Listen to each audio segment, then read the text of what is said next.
ini alhamdulillah kita bisa berkumpul.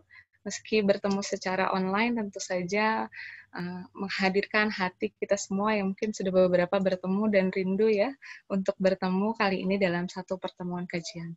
Kami dari Bengkel Diri Jabar mengucapkan terima kasih yang sebesar-besarnya atas kehadiran dari teman-teman semua maupun teman-teman yang saat ini menonton live melalui YouTube streaming Bengkel Diri. Sebelumnya, izinkan saya memperkenalkan diri. Nama saya Hilda. Saya selaku Ketua Komite Bengkel Diri Jawa Barat.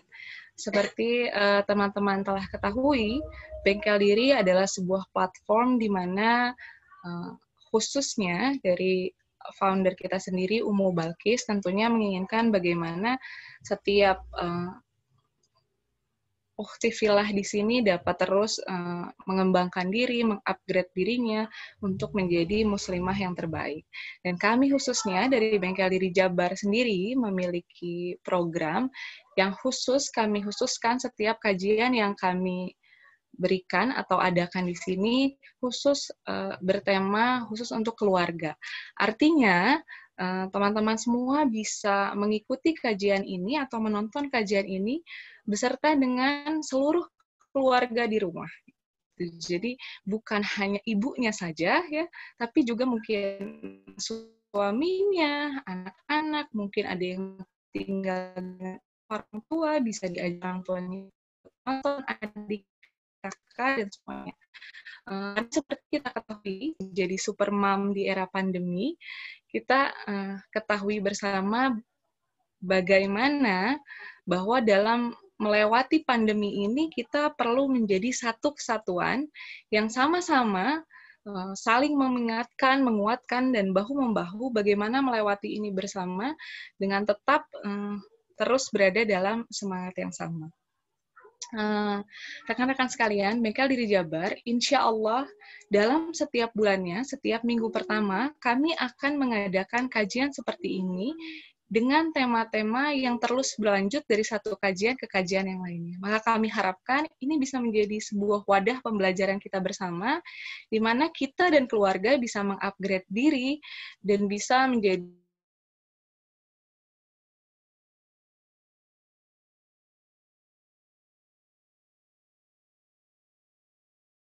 di satu saat ini mungkin bingungan dari berbagai sisi, entah itu finansial, entah itu kondisi keluarga, pastilah banyak sekali perubahan. Tapi tentu kita sebagai seorang muslimah bukan harus menyerah atau komplain pada keadaan yang ada saat ini gitu. Tentu kita sebagai muslim kita dituntut menjadi pribadi yang tangguh, yang meyakini bahwa setiap takdir Allah ini adalah takdir terbaik untuk kita. Maka mari kami dari Bengkel Diri Jabar mengajak teman-teman bersama-sama semuanya yang sudah masuk di Zoom kali ini dan yang menonton via live, mari kita bersama-sama untuk terus kita mengikuti setiap kajian, menjaga diri kita untuk tetap menjaga ilmu, menjaga marwah diri kita untuk senantiasa bersama di jalan yang diridhoi Allah Subhanahu wa Ta'ala. Nah, begitu kurang lebih pembukaan dari kami dari Bengkel Diri Jabar. Nah, sebelum kajian ini dimulai, saya akan membacakan mengenai aturan saat kajian berlangsung, gitu ya. Nanti akan di-share mengenai, tadi sudah di-share mungkin ya, mengenai aturan saat kajian berlangsung, tapi saya akan membacakan kembali. Saya yakin di sini teman-teman juga sudah sering melakukan kajian online dan mudah-mudahan kita tetap menjaga dan memuliakan ilmu, karena meskipun ini kita lakukan di rumah, kita percaya dalam memuliakan ilmu tetap kita harus menjunjung adab terbaik. Baik.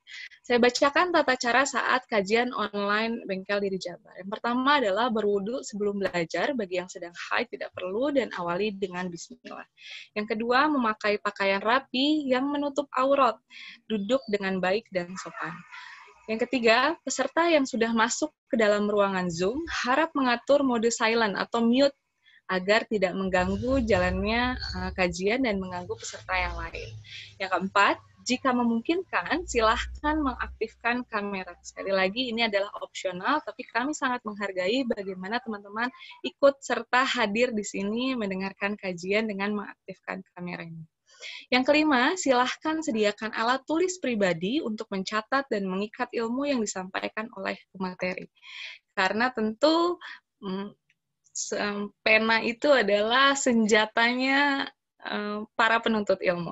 Kita di sini tidak mau kehilangan momentum di mana kita bisa mendapatkan banyak ilmu yang insya Allah bermanfaat untuk kehidupan kita dan keluarga. Nah, itu sekian dari tata cara kajian online BD Jabar. Kemudian kita akan masuk kepada sesi selanjutnya, yaitu pembacaan ayat suci Al-Quran. Pada kesempatan kali ini, saya persilahkan kepada Teh Istiqomah sebagai salah satu Komite Bengkel Diri Jabar untuk membacakan surat Al-Ahqaf. Mungkin juga teman-teman yang lain mau membuka mushafnya. Surat Al-Ahqaf ayat 15. Kepada Teh Isti, waktu dan tempat saya persilahkan.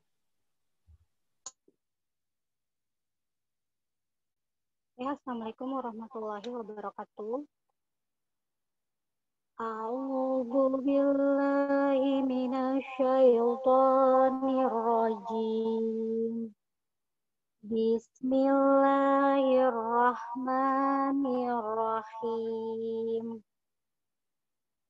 Wa wassaynal insana biwalidayhi ihsana.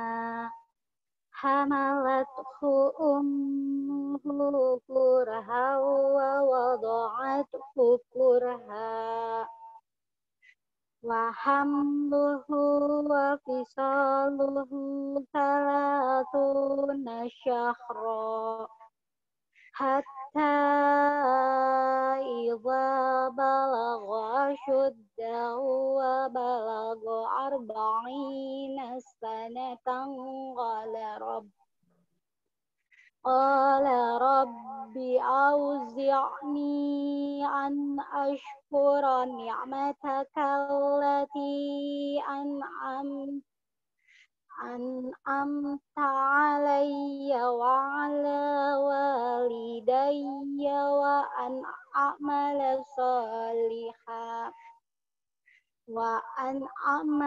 salihan tardahu wa aslih li fi dhurriyyati inni tubtu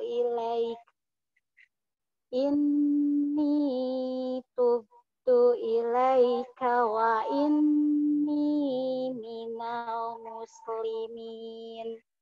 Shadaqallahul azim. Dan kami perintahkan kepada manusia agar berbuat baik kepada kedua orang tuanya. Ibunya telah mengandungnya dengan susah payah dan melahirkannya dengan susah payah pula. Masa mengandung sampai menyapihnya selama 30 bulan, sehingga apabila anak itu telah dewasa dan umurnya mencapai 40 tahun, dia berdoa, "Ya Tuhanku, berilah aku petunjuk agar aku dapat mensyukuri nikmat-Mu yang telah Engkau limpahkan kepadaku dan kepada kedua orang tuaku, dan agar aku dapat berbuat kebajikan yang Engkau ridhoi. Dan berilah aku kebaikan yang akan mengalir sampai kepada anak cucuku.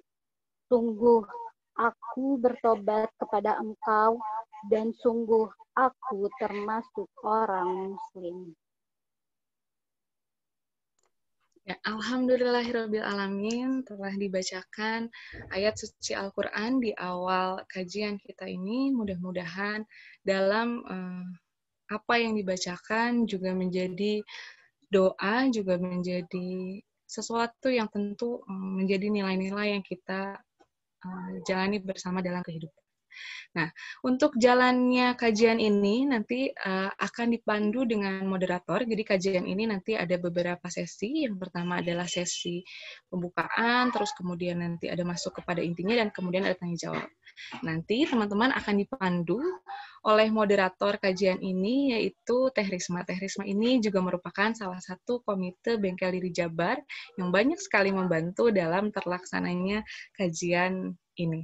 Kalau untuk Teh Risma, saya serahkan acaranya. Silahkan bisa memulai kajian ini. Terima kasih teman-teman semua. Assalamualaikum warahmatullahi wabarakatuh.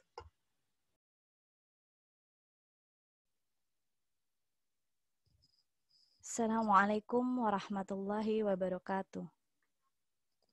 Mungkin pada saat menjawab salam boleh di-unmute dulu ya, nanti akan di-mute lagi. Assalamualaikum warahmatullahi wabarakatuh. Waalaikumsalam warahmatullahi wabarakatuh. Alhamdulillah.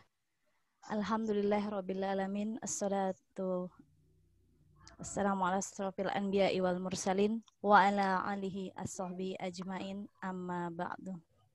Alhamdulillahirrabbilalamin, kita ucapkan puji syukur kehadirat Allah Subhanahu wa Ta'ala, di mana pada kesempatan yang berbahagia pada hari ini kita semua dapat berkumpul dalam Zoom meeting dalam rangka mengikuti kajian online Bengkel Diri Jabar yang sebelumnya sudah dilakukan di beberapa kota, yaitu Surabaya, Jabodetabek, Yogyakarta, dan hari ini kita laksanakan kajian online Bengkel Diri Jawa Barat pada tanggal 6 September 2020. Sebelumnya kami ucapkan terima kasih banyak untuk para ibu-ibu ataupun mungkin ada keluarga ya yang ikut pada hari ini untuk mendengarkan kajian kita dengan tema Supermom di era pandemi, yang sudah menyiapkan waktu terbaiknya untuk mengikuti, meskipun hari ini sebenarnya hari weekend, kita bisa memilih untuk di rumah melakukan aktivitas yang lain, tapi alhamdulillah di sini sudah ada yang bergabung, 72 partisipan untuk bergabung bersama kita mendengarkan Supermom di era pandemi. Mungkin pada saat ini kalau misalnya kita melihat kondisi yang ada ya, tentu banyak sekali orang tua atau ibu-ibu yang perasaannya itu bisa dikatakan galau. Kenapa sih galau? Karena kita sudah sangat jenuh dan bosan karena keadaan yang ada pada hari ini. Oleh sebab itu kami mengangkat tema mengenai Supermom. Jadi kita tidak boleh terlarut dengan keadaan pada saat ini. Jadi kita harus tetap struggle untuk menjalankan tugas kita sebagai seorang ibu yang menjalankan tugasnya full di rumah, atau juga sebagai seorang ibu bekerja plus ibu guru ya saat ini. Baik, pada hari ini kita sudah kedatangan pembicara kita, yaitu Ustazah Aan Hani. Seperti banyak pepatah, tak kenal maka tak sayang. Nah, jadi sebelum Ustazah Aan Hani menyampaikan mengenai materi pada hari ini, yaitu Supermom di era pandemi, tidak ada salahnya kita akan berkenalan dulu. Saya akan membacakan CV dari Ustazah Aan Hani. Mungkin sudah banyak yang kenal dengan Ustazah Aan Hani, karena pada saat ini Ustazah Aan Hani juga sering mengisi liko-liko yang ada di Kota Bandung. Untuk kurikulum vitae dari Ustazah Aan Hani, Ustazah Aan Hani lahir di Bandung pada tanggal 1 Januari 1978, dan saat ini Ustazah Aan Hani tinggal di Manglayang, Regensi, Blok H10, nomor 13 Cilenyi. Mungkin yang rumahnya dekat nanti bisa bersilaturahim bersama Ustazah Aan Hani. Untuk riwayat pendidikan, Ustazah Aan Hani SD-nya SD 5 Cikancung pada tahun 1990, kemudian SMP 1 Cikancung tahun 1993, kemudian SMA 1 Cicalengka. Untuk studi lanjutan ada di jurusan Pendidikan Fisika UPI, itu pada tahun 1996 sampai 1998. Kemudian Ustazah Aan Hani juga masuk ke jurusan Pendidikan Biologi UPI pada tahun 1998 sampai 2001, namun tidak selesai. Kemudian pada saat ini beliau sedang menjalankan studi di Perguruan Agama Islam STAI Sabili. Untuk aktivitas pada saat ini, Ustazah Aan Hani merupakan pembina Yayasan Cahaya Ilmu Bojongkoneng, kemudian merupakan pengajar di Yayasan Bina Insan Cendekia di Cibiru.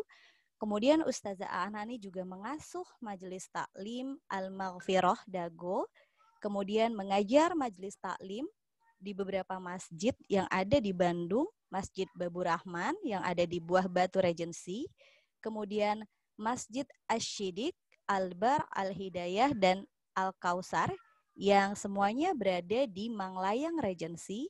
Kemudian Ustazah Aan Hani saat ini juga mengajar Madrasah Pendidikan Al-Quran Asy-Syidikusya, usia TK sampai dengan SMP. Dan Ustazah Aan Hani juga mengisi acara-acara insidental di Rumah Quran yang ada di Jatinangor. Baik, itu tadi sekilas perkenalan mengenai pembicara kita pada hari ini. Untuk Ustazah Aan Hani sudah hadir ya bersama kita. Assalamualaikum warahmatullahi wabarakatuh, Ustazah Aan. Waalaikumsalam warahmatullahi wabarakatuh. Bagaimana suara saya cukup baik terdengar?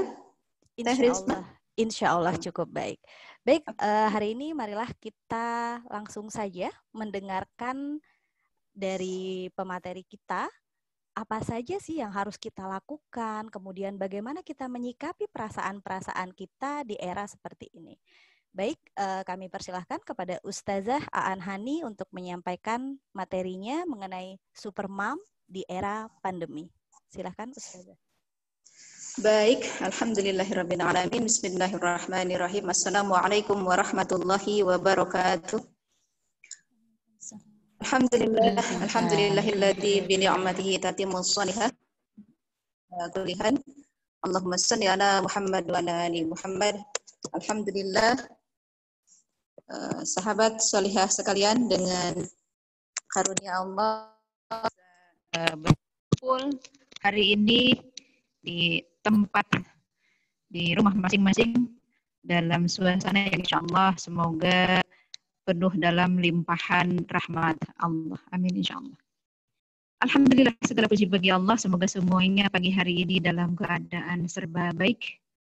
Ya, dan apabila pun ada beberapa hal yang sedang tidak begitu sempurna baik, maka tetaplah kita memanjatkan puji syukur kepada Allah. Alhamdulillah ala kulli hal.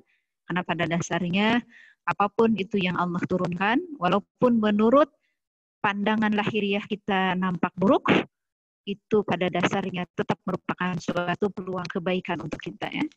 Peluang bagi kita untuk bersabar, peluang bagi kita untuk mengerahkan kesungguhan, peluang bagi kita untuk mengharap, menghibah, berdoa kepada Allah, dan itu seluruhnya adalah kebaikan untuk kita seluruhnya insyaallah. Baik, sahabat solihah sekalian, pada hari ini pemateri panitia mengamanahi kami untuk berbincang terkait dengan bagaimana kita membangun sisi ruhiyah para ibu-ibu, ya, para perempuan, ibu-ibu muda, maupun juga ibu-ibu yang sudah senior. Karena sebentar, sepertinya kurang nyaman posisi ini. Sebentar.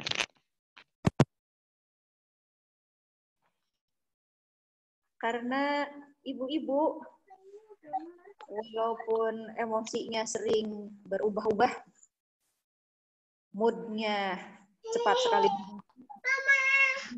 Ini memiliki kekuatan yang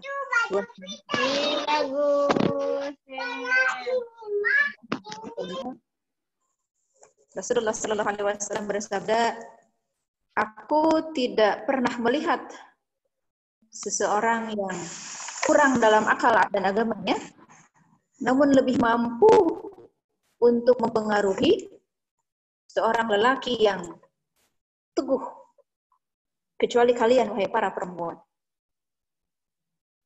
Lalu para wanita bertanya, apa yang dimaksud kami kurang akal dan agama? Maka beliau Shallallahu Alaihi Wasallam menjawab, bukankah kesaksian para wanita adalah setengahnya dari kesaksian laki-laki? Benar, kata para sahabat. Dan bukankah wanita jika haid tidak sholat dan tidak saum? Begitu jawaban Rasul. Sahabat sekalian, sekilas hadis ini seakan-akan menggambarkan kepada kita tentang kelemahan perempuan, yakni kekurangan akal dan agama. Secara harfiah seperti itu ya. Namun secara tersirat, hadis ini sebenarnya istimewa sekali. Hadis ini mengisyaratkan kepada kita tentang kekuatan perempuan. Kekuatan yang bahkan mampu menghilangkan keteguhan lelaki yang sempurna akal dan agamanya. Kekuatan yang memiliki pengaruh besar bagi kehidupan. Kuwatu taksir ya. Kekuatan mempengaruhi. Ini kekuatan perempuan. Kekuatan mempengaruhi. Baik anak-anaknya, suaminya, seluruh anggota keluarganya, maupun mempengaruhi masyarakat di sekitarnya. Kekuatan perempuan yang diisyaratkan dalam Rasulullah SAW yang menjadi bahan isyarat bagi kita, bagaimana kita bisa memanfaatkan kekuatan mempengaruhi ini, tentu dalam konteks pengaruh-pengaruh yang baik.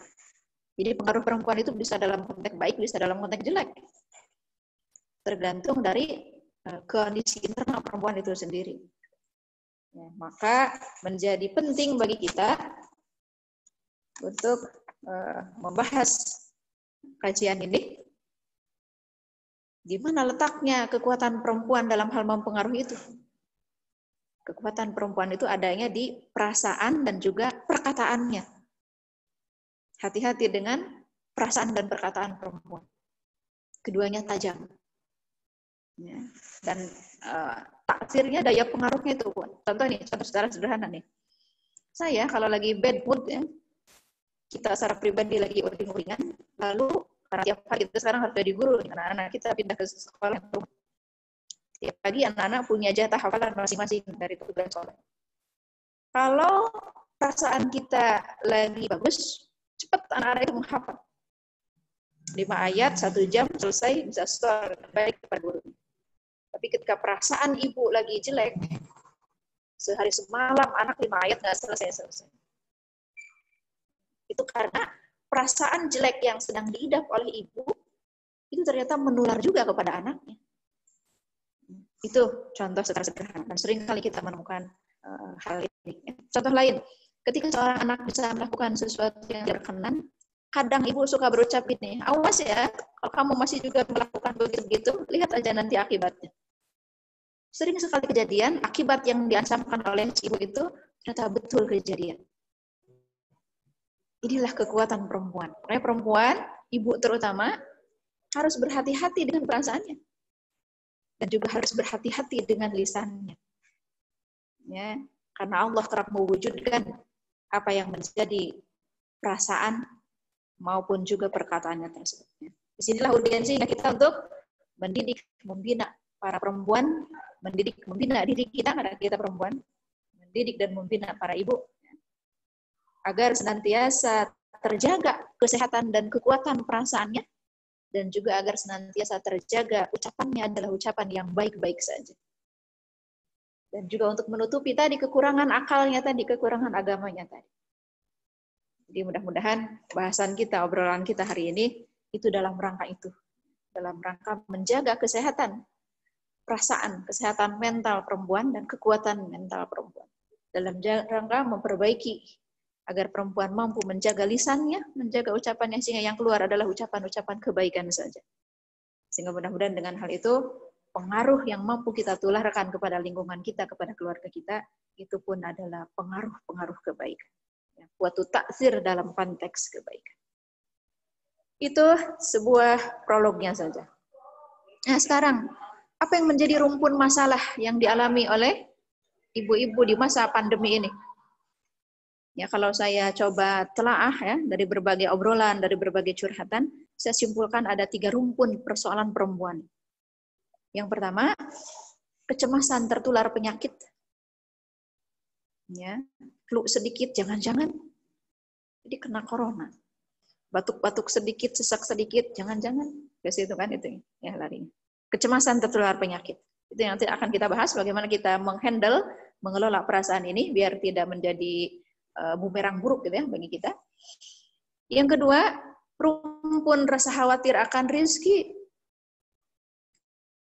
Berkurangnya job ya, atau bahkan bisa jobless sama sekali. Yang para pedagang berkurang orderan misalnya, dan seterusnya. Kekhawatiran akan rezeki. Maka bagaimana kita mengelola hal ini? Kemudian dan yang ketiga adalah stres ibu-ibu dengan perpindahan pola aktivitas. Baik aktivitas kerjanya yang mayoritas daring, maupun juga aktivitas belajar bagi yang masih sekolah, dan aktivitas belajar anak-anaknya. Sehingga kalau di kalangan kami ibu-ibu itu ada istilah daring jadi darting ya. Berpindahnya aktivitas dari dunia nyata ke dunia awan ini menyebabkan jadi darah tinggi. Karena kadang kita bukan lagi memusingkan contohnya anak yang lagi ulangan, ketika ulangan via daring, mereka bukan sekedar memusingkan mencari jawaban, terus juga memusingkan bagaimana cara nguploadnya, ya. Bagaimana cara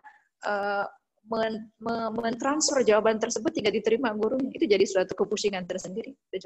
Nah, maka jangan sampai kita terus-terusan darting ya, terus-terusan darah tinggi dengan daring yang boleh jadi ini agak memanjang. Bisa jadi agak memanjang, bahkan bisa jadi daring ini keterusan menjadi pola hidup kita secara keseluruhan. Ini harus kita kelola, harus kita antisipasi. Karena dengan adanya daring ini, ya jadwal hidup kita di dunia nyata kadang jadi tidak teratur ya. Ketika kita masih kerja offline, jam kerja kita itu jelas. Pagi jam sekian keluar rumah, pulang jam sekian keluar rumah, jelas. Tapi ketika masa bekerja dengan daring ini, jam kerja kita jadi nggak jelas. Bahkan sampai jam 10 malam kita masih kerja dengan online. Badannya ada di rumah.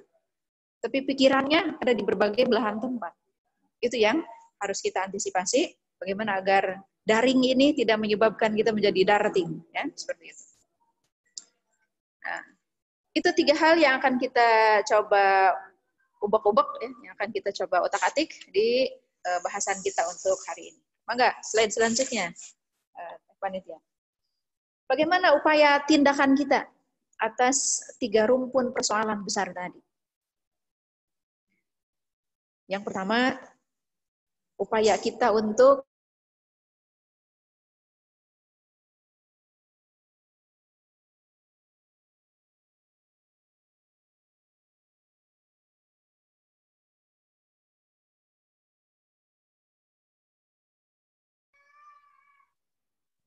Ustazah, suaranya hilang, Ustazah.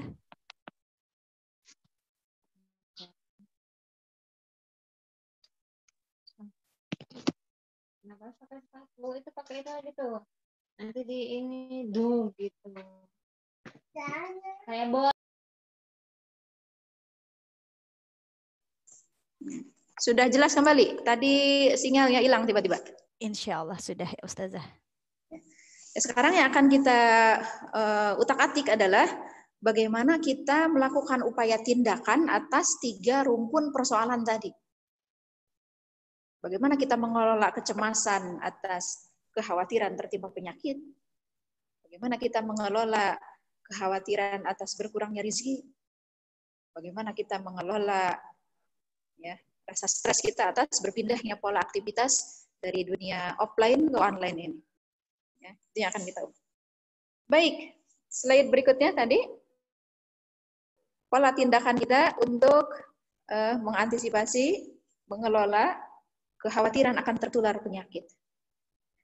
Rasulullah Shallallahu Alaihi Wasallam di hadis Bukhari Muslim beliau bersabda, la adwa wa la tirat wa uhibbul fa'la. Ini basic akidah dulu yang harus kita perbaiki tentang penularan penyakit ini ya. Sabda Rasulullah, la adwa. Tidak ada penyakit yang menular begitu saja dengan sendirinya, enggak ada. Semua penyakit itu menular karena ada izin dari Allah. Itu dulu secara akidah yang harus kita pahami, ya, agar kita tidak terlalu cemas-cemas amat, agar kita tidak terlalu takut-takut amat. Nah, kedua, tidak ada penyakit yang menular dengan sendirinya begitu saja. Semuanya diikat dengan takdir Allah. Walau agama ini pun mengarahkan kepada kita untuk juga melakukan upaya ikhtiar. Seperti contoh di hadis Muslim, di hadis Bukhari ada perintah, jangan mencampur unta yang sakit dengan unta yang sehat. Ikhtiar untuk memisahkan, mengisolasi antara yang sakit dengan yang sehat, jangan bersama. Menjauhlah dari penyakit kusta sebagaimana engkau menjauh dari singa. Kalau kita sudah tahu daerah Wabah, jangan masuk ke daerah Wabah. Itu contoh ikhtiar kemanusiaan. Nah, ini dulu yang harus kita benahi. Jangan sampai rasa nyaman kita dirampok oleh rasa kekhawatiran karena takut tertular penyakit. Semua penyakit telah ada ketentuannya masing-masing. Siapa yang akan tertular, siapa yang tidak. Kita tinggal mengerahkan saja langkah-langkah ikhtiarnya. Baik ikhtiar ruhiyahnya maupun ikhtiar fisiknya, ikhtiar jasadiahnya. Kalau ikhtiar ruhiyah sudah kita lakukan, ikhtiar jasadiah juga sudah kita lakukan, ternyata sakit juga misal, maka itulah takdir untuk kita hadapi. Dan itu baik juga, ya. Karena sakit itu bisa menghapus dosa, menyucikan badan, mengangkat derajat kita ke derajat yang tidak bisa diraih oleh amal. Itu basic pertama yang harus kita pahami. La adwa. Wala tirata, sabda Rasulullah. Tidak ada kesialan karena melihat atau mendengar sesuatu. Ini bahasa asalnya tatoyur, ya. Tatoyur karena melihat tanda-tanda atau mendengar tanda-tanda tertentu. Berasal dari kata burung, toiroh ini. Dulu orang Arab, kalau punya maksud tertentu, mereka suka melepas burung. Kalau burungnya terbang ke arah kanan, oh ini baik, maka mereka melanjutkan niatnya. Tapi kalau burungnya terbangnya ke arah kiri, oh ini jelek, maka mereka membatalkan maksudnya. Nah, itu namanya tiaroh atau tatayur. Ini bagian dari kesyirikan, kata Rasulullah. Nah, kadang bukan cuma burung sebenarnya maksudnya, tapi seluruh peristiwa apapun yang kita lihat maupun kita dengar, kadang menimbulkan perasaan cemas, khawatir, takut tertimpa sial karena peristiwa itu. Itu tatayur, ya, nggak boleh. Tapi setiap kita pernah kena tatayur nih. Kadang seperti misal di tradisi kita, kejatuhan cicak, oh merasa ini pasti sial. Ada ular masuk rumah, ini pasti sial. Nabrak kucing, oh ini pasti sial. Itu kan beberapa jenis tatayur. Ini harus dihilangkan, ya. Dengan apa menghilangkannya? Dengan tawakal, begitu kata Rasul. Ya, setiap orang pasti pernah kena perasaan merasa sial. Maka hilangkan hal itu dengan tawakal kepada Allah. Begitu sabda Rasul di hadis Bukhari. Dengan apa lagi dihilangkannya ini perasaan merasa sial ini? Dengan sikap optimis tadi. Aku terkesan nanti, ya, aku terkesan dengan perkataan baik dan sikap optimis. Jadi yang terlanjur merasa sial, merasa bakal naas itu coba hapus pikiran itu, ganti dengan insyaallah yang akan menimpa kita adalah kebaikan-kebaikan saja, ya. Ganti dengan ucapan dan juga pikiran optimis. Yang ketiga, ya, ralat perasaan merasa sial itu dengan doa. Allahumma la khaira illa khairuha wa la thaira illa Allahumma la khaira illa khairuka wa la thaira illa thairuka. Ya Allah, tiada kesialan kecuali dengan apa yang Kau tentukan dan tiada kebaikan kecuali juga dengan apa yang Engkau tentukan. Lalu kata Rasulullah, teruslah melaju. Jangan sampai perasaan akan tertimpa sial itu menghalangi kita dari maksud yang baik. Teruslah melaju, jangan jadi penghalang. Begitu sabda Rasulullah di hadis Muslim. Ya, demikian. Itu langkah pertama yang harus kita lakukan, yakni memperbaiki benteng akidah kita, pondasi akidah kita, bahwa segala sesuatu baik maupun buruk termasuk penyakit, itu semua tidak hadir sendirinya begitu saja, tapi itu semua adalah bagian dari apa yang telah ditetapkan takdirnya oleh Allah. Kita mah tinggal memperbagus ikhtiar saja, yakni ikhtiar ruhiyahnya dan ikhtiar jasadiahnya. Sekarang kita lanjut ke apa ikhtiar jasadiahnya. Ada doa, sekian macam doa secara ruhiyah yang harus kita panjatkan kepada Allah. Karena kata hadis, tidak ada yang mengubah takdir. kecuali doa. Ini hadis Hakim ya. Kedudukan hadisnya hasan kata Imam Syaukani. Tidak ada yang mengubah takdir kecuali doa. Ini maksudnya takdir mu'allaq, takdir yang digantungkan dengan ikhtiar. Takdir itu kan ada dua, ada takdir mu'allaq yang digantungkan dengan ikhtiar, itu seperti kesehatan itu takdir mu'allaq. Kemakmuran itu takdir mu'allaq ya. Kepintaran itu takdir mu'allaq. Maka ini dipengaruhi oleh doa. Dipengaruhi oleh ikhtiar kita. Maka berdoalah. Kalau kita ingin sehat, berdoalah. Seperti di hadis Abu Daud, Rasulullah mengajari kita doa, Allahumma inni a'udzubika minal barasi wal jununi wal juzami wa min syai'il asqam. Ya Allah, aku berlindung kepadamu dari penyakit kusta, penyakit belang, dari penyakit gila, dan dari berbagai penyakit buruk lain. Itu contoh. Berdoa. Kemudian ikhtiar, ruhiyah yang kedua. Agar kita ditakdirkan oleh Allah untuk sehat adalah memperbanyak istighfar. Di surat Hud ayat 53, di situ Allah menyebutkan bahwa istighfar itu menambah kekuatan di atas kekuatanmu yang sebelumnya. Kuwatan ala kuwatikum. Istighfar yang banyak akan membuat kita ditambah oleh Allah kekuatannya di atas kekuatan sebelumnya. Itu banyak istighfar.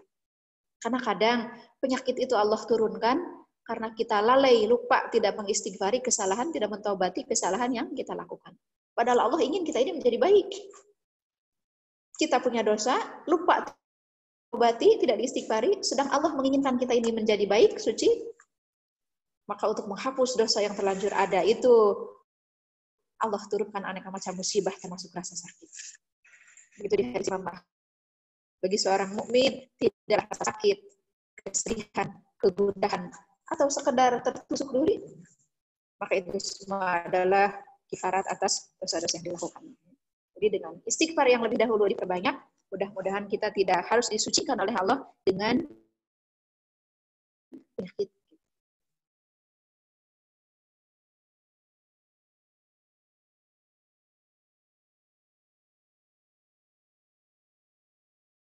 Terutama sholat. Ya, tunaikanlah sholat malam, karena itu sifat orang soleh sejak zaman dahulu. Jadi kita ini belum dianggap soleh kalau tidak terbiasa sholat malam. Ya. Tunaikanlah sholat malam, karena itu sifat orang soleh sejak zaman dahulu. Hal itu mendekatkan diri kepada Allah. Menghapus dosa, mencegah dosa, dan menangkal aneka macam penyakit. Ya. Sholat malam menangkal aneka macam penyakit. Nah, ada dokter yang melakukan penelitian, kenapa sholat malam menangkal aneka macam penyakit? Karena ternyata orang yang sholat malam, imunitas tubuhnya itu lebih diproduksi ya ketika saat-saat bangun di sepertiga malam itu. Tingkat imunitasnya lebih kuat, tingkat imunnya lebih kuat ya, dibanding yang tidak sholat malam. Kemudian sedekah. Itu bagian dari ikhtiar ruhiyah kita. Ya, di hadis Tirmizi, Rasulullah Shallallahu Alaihi Wasallam bersabda yang artinya bersegeralah bersedekah. Karena bala musibah itu tidak pernah mendahului sedekah. Jadi ketika sedekahnya kita bergegas, maka bergegasnya kita dengan sedekah ini akan menghalangi kita dari datangnya penyakit. Bersegeralah, bahkan di hadis Baihaqi disebutkan menghalangi 70 jenis penyakit. Bersegeralah bersedekah, karena bala, musibah tidak pernah mendahului sedekah. Barangkali selama ini kita kerap tertimpa musibah karena kita sedekahnya lambat. Punya sih niat sedekah, tapi ditangguhkan antara atulah jika sudah ini selesai. Dan hendaklah kita memahami bahwa sedekah itu tidak harus selalu konteksnya uang. Kullu ma'rufin shadaqah. Segala sesuatu yang baik itulah sedekah. Jadi kita berbuat kebaikan bukan harus selalu dengan yang sifatnya harta. Walaupun lazimnya memang harta. Kata-kata yang baik, zikir kepada Allah, senyuman, mendoakan kebaikan untuk orang lain dalam hati kita tanpa sepengetahuan, itu bagian dari kema'rufan. Itu bagian dari kebaikan, itu bagian dari sedekah. Kullu ma'rufin shadaqah. Segala sesuatu yang baik itu adalah sedekah. Ya. Itu contoh ikhtiar dia dan juga syukur. Alhamdulillah kita dilimpahi oleh Allah sampai hari ini kesehatan. Alhamdulillahilladzi bi ni'matihi tatimmus shalihah. Begitu. Segala puji bagi Allah yang sudah menyempurnakan untuk kita aneka macam kenikmatan termasuk di dalamnya kesehatan. Syukuri. Maka dengan bersyukur, lain syakartum lazidannakum. Allah akan tambah lagi karunia kenikmatan tersebut. Ya. Di surat An-Nisa ayat 141-147. Ma yaf'alullahu bi'adzabikum in syakartum wa amantum. Tidak akan Allah aku mengazab kalian sekiranya kalian beriman dan bersyukur. Allah tidak akan menghukum kita kalau kita bersyukur. Maka perbaikan merasa syukur atas nikmat kesehatan yang sekarang masih kita alami. Ya. Itu contoh ikhtiar-ikhtiar ruhiyahnya untuk menghindari ketakutan atas tertimpa penyakit itu. Ikhtiar jasadiahnya ini sudah sangat kita pahami. Cuci tangan, wudu, jaga jarak, menghindari kerumunan, pola hidup sehat dan seimbang, olahraga dan seterusnya. Ini bagian dari ikhtiar jasadiah yang harus kita hidupkan. Contoh terkait wudu saja ya. Saya sebutkan ini terkait wudu. Orang mukmin minimal wudu 5 kali sehari. Lebih bagus ketika kita mampu mencontoh Bilal yang senantiasa menjaga wudu secara akal sehat, kita bisa menerima bersih orang yang banyak wudu. Ya, anggota tubuh yang terpapar dengan udara luar, tangan, kaki, wajah, yang potensi menempelnya bakteri itu berpeluang besar terjadi, itu akan senantiasa terbasuh ya, dengan air wudu. Dan wajar kata cendekiawan penulis buku sholat sebagai sarana penyembuhan untuk jiwa dan juga badan. Disebutkan pengaruh wudu. Orang yang wudu pasti bersih bagian-bagian tubuhnya sampai ke rongga hidung dan rongga mulutnya. Rutin terbasuh dengan air wudu. Yang kedua, slide selanjutnya adalah terkait dengan bagaimana kita menghindari mengelola rasa takut terhadap rezeki. Slide selanjutnya, silakan.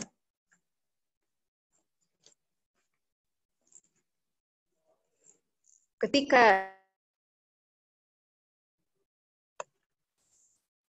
terkait rezeki ya,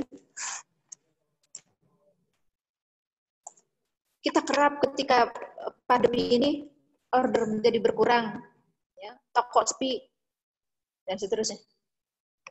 Atau sebagian besar saudara-saudara kita mungkin juga ada yang jam kerjanya dikurangi dan seterusnya. Ibu-ibu itu tukang hitung-hitung ya. Ibu-ibu itu detail dalam hitung-hitungan. Kalau order berkurang sekian, pendapatan juga berkurang sekian, sedang yang harus kita keluarkan tidak berkurang, bahkan mungkin harus bertambah. Disitulah ibu-ibu pening. Karena dia ngitung-ngitung antara pengeluaran yang harus dikeluarkan yang cenderung bertambah dengan pendapatan yang boleh jadi berkurang karena adanya pandemi ini. Ini masih yang ini teh, masih yang terkait rezeki teh. Coba di slide keempat. Ya. Secara akidah yang harus kita pahami terkait menghandle rasa khawatir kita terhadap rezeki, itu adalah hendaklah kita memahami bahwa tidak akan seseorang itu mati hingga telah sampai kepadanya zat rezekinya yang terakhir. Jadi sepanjang kita masih berumur, jangan khawatir. Allah menjamin kita tidak akan berkekurangan makan maupun minum. Hal-hal mendasar itu sudah Allah jamin. Ya. Itu secara akidah yang harus kita lakukan. Jangan kita mengira adanya suatu peristiwa, adanya suatu bencana, adanya perilaku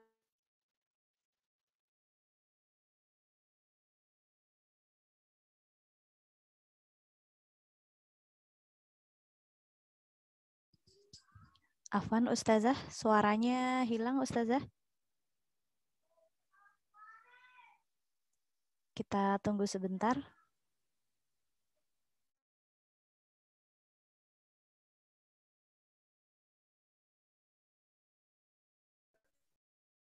Mohon maaf, koneksinya putus lagi. Ya, kita lanjutkan tentang langkah tindakan terhadap kekhawatiran mengelola rezeki. Wahai manusia, bertakwalah kepada Allah, tempuhlah ya jalan yang baik dalam mencari rezeki. Karena sesungguhnya seseorang tidak akan mati melainkan ia telah mengenyam seluruh rezekinya. Walaupun terlambat kita mengira datangnya. Bertakwalah kepada Allah, tempuhlah jalan-jalan yang baik dalam mencarinya, tempuhlah berbagai jalan yang halal, tinggalkan yang haram.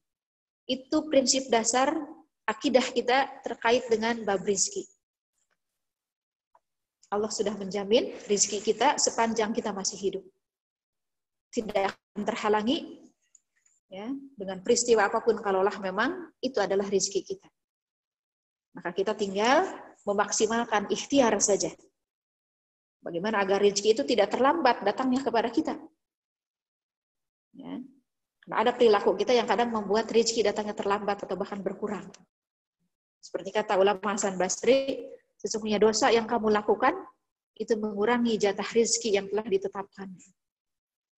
Ya.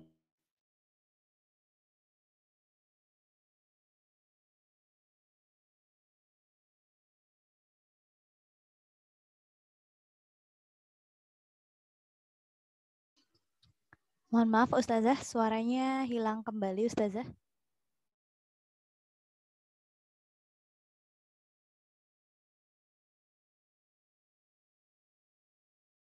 Terus. Ya, mohon maaf. Putus-putus. Masih terdengar suara saya masih cukup baik? Kita lanjutkan ya. Apa ikhtiar? Jadi terkait rizki, kalau secara akidah itu semua adalah telah ditetapkan Allah tanpa akan dikurangi dengan peristiwa apapun. Ya, kalaulah itu memang menjadi jatah rizki. Tinggal kita mengoptimalkan ikhtiarnya saja. Apa di antara cakupan ikhtiar kita untuk mengikhtiari agar rizki tidak datang terlambat kepada kita? Ya. Yang pertama,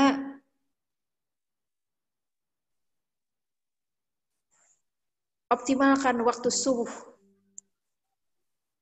Di hadis Abu Daud dari Sakhr al-Ghamidi, kata Sakhr al-Ghamidi adalah Rasulullah SAW apabila beliau memberangkatkan pasukan perang maupun kafilah dagang, maka beliau melakukan itu di subuh-subuh buta setelah sholat subuh. Kemudian Rasulullah berdoa, Allahumma barik li ummati fi bukuriha. Ya Allah, berkahilah umatku di sepagi-pagi buta mereka ketika mereka telah beraktivitas. Nah, maka ikhtiar kita yang pertama untuk memancing kelancaran rezeki itu adalah optimalkan waktu subuh. Jangan sampai kita lalai, tidur kembali, atau melakukan aktivitas-aktivitas mubazir di waktu subuh. Nah, waktu subuh adalah waktu yang telah didoakan keberkahannya oleh Rasulullah SAW. Berkah itu bertambah dan bertumbuhnya kebaikan yang terus mengalir tanpa putus, lalu kita merasakan kebahagiaan dengan hal itu. Berkah. Ya, maka biar kita tidak ketinggalan keberkahan yang didoakan Rasulullah di waktu subuh, hendaklah kita mengoptimalkan waktu subuh dengan aktivitas-aktivitas yang bermanfaat, termasuk aktivitas dalam rangka mencari rezeki. Ya.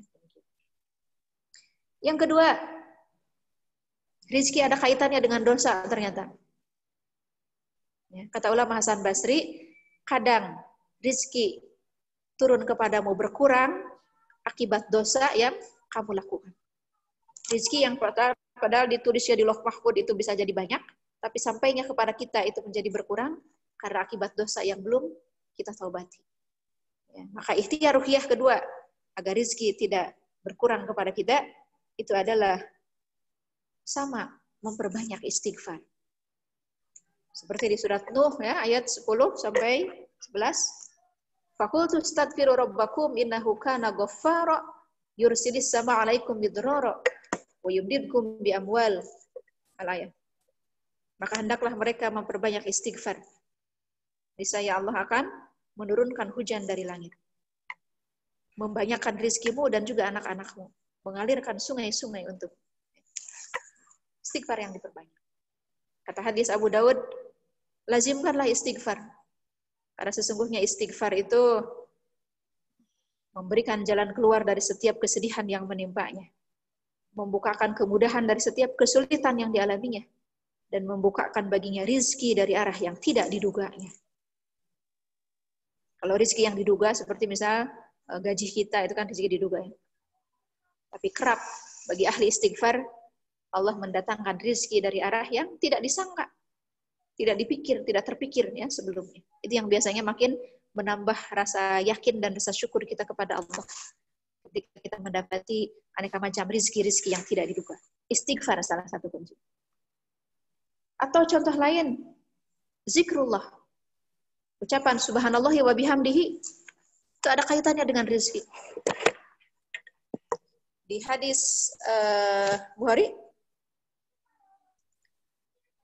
ada seorang lelaki mengeluh kepada Rasulullah Sallallahu Alaihi Wasallam tentang keadaan rezekinya. Dia berkata, ya Rasulullah, sesungguhnya dunia berpaling dariku. Apa yang kuperoleh lewat kedua tanganku sangat sedikit sekali. Maka Rasulullah menjawab, apakah engkau tidak membaca doanya para malaikat dan tasbihnya seluruh makhluk, yang dengan tasbih itulah mereka memperoleh limpahan rizki. Lalu kata kita, doa apa itu ya Rasulullah?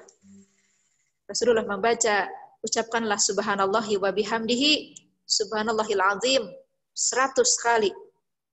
Di waktu terbit fajar hingga tiba waktu sholatmu. Jadi sholat subuhnya. Maka dengan hal itu dunia akan tunduk merangkak mendekatimu. Mendatangi.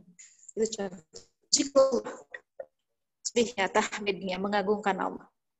Itulah yang mengundang dunia datang dengan tunduk kepada kita. Yang tadi secara teknis disebutkan oleh Rasulullah. Subhanallah wa bihamdi, subhanallahil azim 100 kali. Saat terbit fajar sampai tibanya waktu sholat subuh.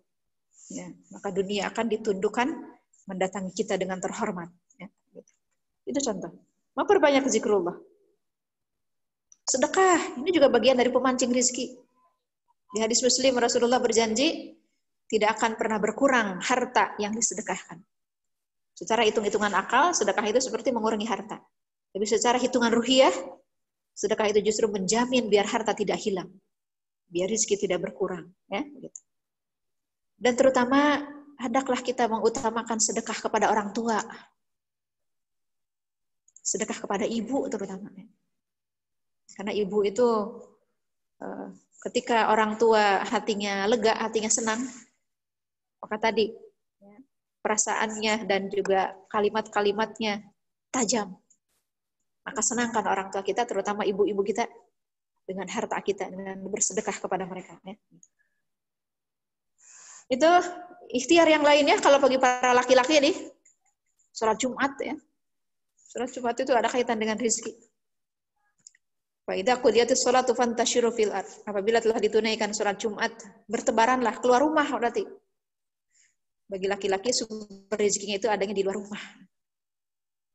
Keluar rumah untuk mencari karunia Allah dan berzikirlah sebanyak-banyaknya, niscaya kalian sukses. Niscaya kalian beruntung. Begitu di surat Al-Jumu'ah ya, ayat 9. Itulah diantara penyikapan kita terkait kekhawatiran terhadap rezeki. Optimalkan waktu subuh, istighfar yang banyak, zikrullah yang banyak, tasbih dan tahmidnya. Syukuri rezeki yang ada. Dan bersedekahlah, terutama kepada ibu, terutama kepada orang tua. Bahagiakan mereka dengan rezeki kita.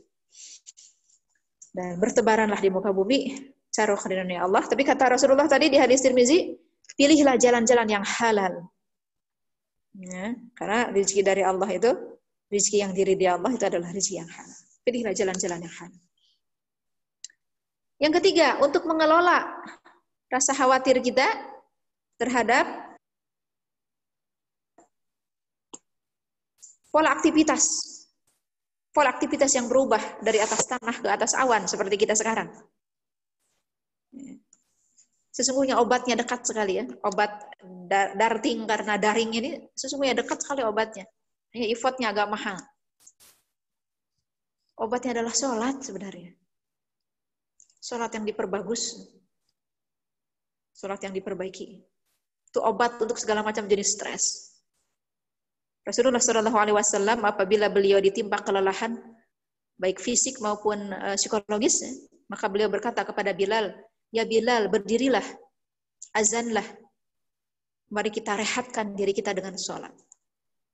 Di relaksasi fisik maupun relaksasi pikiran itu ada di dalam sholat. Arihna bis sholat, mari kita rehat, ya, istirahatkan diri kita dengan sholat. Dan lebih-lebih lagi sholat malam itu lebih-lebih berefek untuk kestabilan emosi, ya.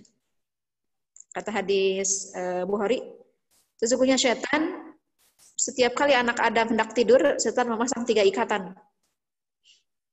Dan di setiap ikatan, setan bermantra, tidurlah dengan nyenyak, malammu sangat panjang. Maka apabila anak Adam terbangun di tengah malam, kemudian ia mengingati Allah, maka terurai 1 ikatan. Kemudian ia beranjak wudhu, maka terurai 2 ikatan. Dan kemudian ia menegakkan sholat malam, maka lepas seluruh ikatan. Hingga di pagi harinya, badannya bersemangat, jiwanya baik.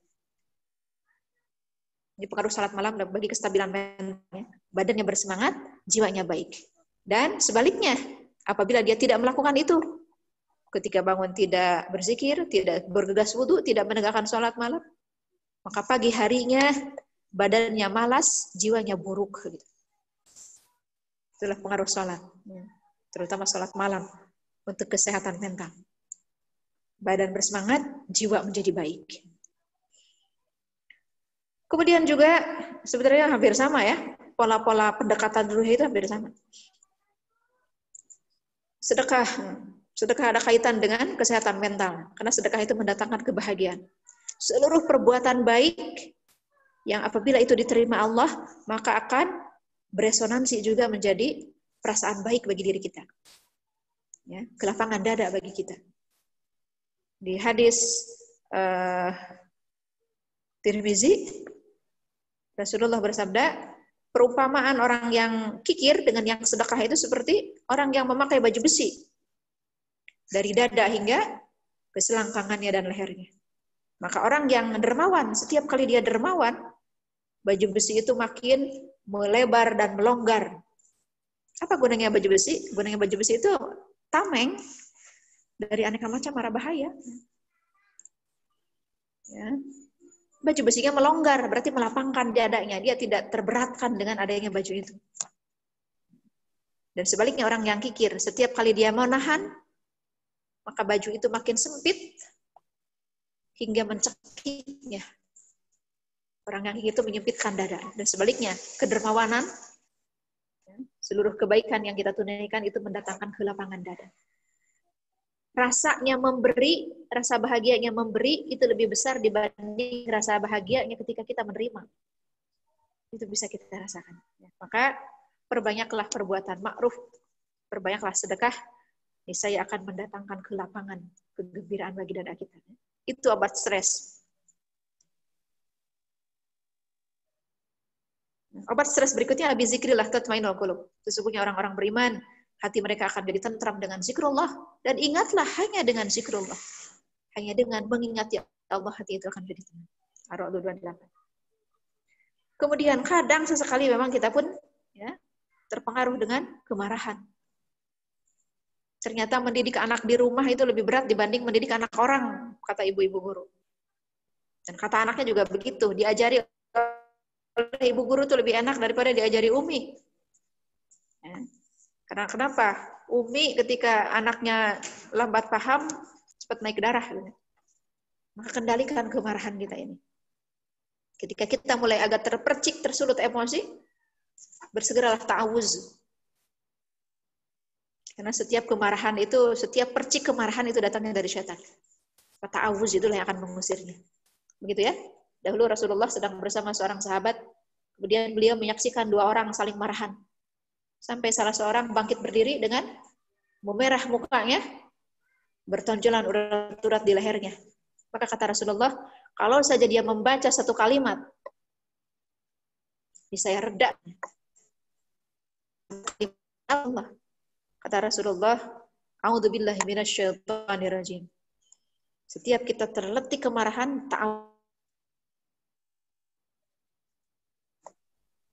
Kemudian ya, mengelola kemarahan yang lain, diam. Kalau marah diam, jangan banyak gerakan, termasuk gerakan mulut. Kenapa? Karena setiap gerakan itu menambah suhu. Ini di ilmu kimia ya. Gerakan tuh menambah suhu, menambah panas. Kalau kita marah lalu kita banyak bergerak, suhu nambah tinggi. Suhu tubuh nambah tinggi, nambah panas. Makanya diperintahkan kalau marah diamlah. Kemudian rendahkan tubuh ke arah tanah, merendah. Apabila engkau marah sedang berdiri, duduklah. Apabila sedang duduk masih marah juga, berbaringlah gitu. Merendahkan tubuh ke arah tanah. Kenapa? Karena tanah itu menetralkan. Kalau sesuatu yang panas dimasukkan ke tanah, dia akan cepat jadi dingin. Dan sebaliknya, sesuatu yang dingin dimasukkan ke tanah, dia akan hangat. Tanah itu menetralkan. Ya, maka orang yang sedang marah itu lagi panas, dinginkan dengan netralnya tanah. Makanya disuruh merendah. Dan kemudian wudhu. Nah, itu cara terakhir untuk menetralkan kemarahan. Barangkali ketika di masa daring ini kita sangat mudah tersulut kemarahan, maka kendalikanlah dengan tadi, dengan ta'awuz, dengan diam sejenak, dengan merendahkan posisi ke arah tanah, dan dengan memperbanyak wudhu. Ya. Itu yang akan memudahkan kita untuk mengendalikan kemarahan. Selanjutnya, itulah 3 rumpun persoalan yang terapi ruhiyahnya sudah coba kita lakukan. Selanjutnya, kita perlu supporting dari sosial nih. Untuk kesehatan mental perempuan, kekuatan perasaan perempuan, maka kita pun perlu support system ya, perlu dukungan dari sosial. Terutama dari orang yang ada di rumah kita. Para suami dalam hal ini konteks utamanya. Seperti apa support system yang bisa dilakukan oleh para ayah, para suami, untuk kesehatan mental para perempuan? Yang pertama adalah dukungan emosi. Dengarkan apa yang menjadi curhatan, keluhan, omelan, gerutuan sekalipun dari para istri. Ya. Jangan ikut-ikutan terpancing ketika sesekali atau seringkali istri uring-uringan. Kenapa laki-laki jangan ikutan terpancing? Karena laki-laki tadi telah diberi kelebihan akal dan kelebihan agama oleh Allah. Laki-laki nggak boleh mudah tersulut. Ya. Dengarkan saja ketika istrinya ngomong. Nah, kalian telah lebih dibekali kekuatan agama dan akal. Dengarkan, maklumi, lalu bantu. Ayo, apa yang bisa saya lakukan? Apa yang saya bantu untuk membuat ibu lebih nyaman? Itu sungguh suatu sikap yang berharga sekali bagi para ibu. Ya. Yang kedua, support atau dukungan yang sifatnya instrumental, ya, yang sifatnya hal-hal fisik. Itu disebutkan tukang hitung-hitung perumahan itu. Kalau hitungan uang belanja dan kebutuhan hariannya tercukupi, maka itu mengurangi sekian belas persen, ya, sekian banyak persentase dari keluhan perempuan. Maka jihadnya bagi para bapak nih untuk menyelesaikan urusan ibu-ibu itu adalah jihad harta, ya, seperti itu. Belanjanya, nafkahnya ibu-ibu. Yang ketiga, ya, mohon para bapak pun, para ayah, membantu memudahkan pekerjaan ibu di rumah. Mengajak main anak-anak, membereskan beberapa urusan rumah. Rasulullah SAW pun menisik sandal dan pakaiannya sendiri. Itu contoh bantuan praktis, ya, para ayah untuk mengurangi kerepotan para ibu. Itu berharga sekali bagi ibu-ibu. Dan yang tak kalah besar adalah mohon doakan di para ibu-ibu, wahai para ayah. Doakan agar ibu-ibu ini dikuatkan oleh Allah. Ingatkan ibu-ibu agar dia menegakkan ibadah taqarrub kepada Allah. Di hadis sahih, Allah akan merahmati seorang laki-laki yang ia bangun malam, kemudian sholat malam, lalu ia bangunkan istrinya untuk juga sholat malam. Saling ajak istrinya untuk lebih dekat kepada Allah. Ini akan memperkuat mental para istri. Dan yang terakhir, konduktor ya, qawam, pemimpin di rumah itu adalah para bapak. Dan yang namanya qawam di rumah tangga dalam keluarga itu bukan cuma berkait dengan urusan nafkah, urusan belanja, tapi juga terkait dengan jaminan rasa aman, terkait dengan tanggung jawab pendidikan, terkait juga dengan agama dan akhlak serta adab istri, anak-anak, dan seluruh anggota keluarga di rumah. Maka bagi para ayah nih, ketika sesekali istri maupun anak-anaknya sikapnya jelek, maka jangan serta-merta terpancing marah. Kenapa? Ya, hendaklah kita lebih dahulu bertanya kepada diri sendiri, memang saya sudah menyediakan sarana untuk mendidik anak dan istri saya?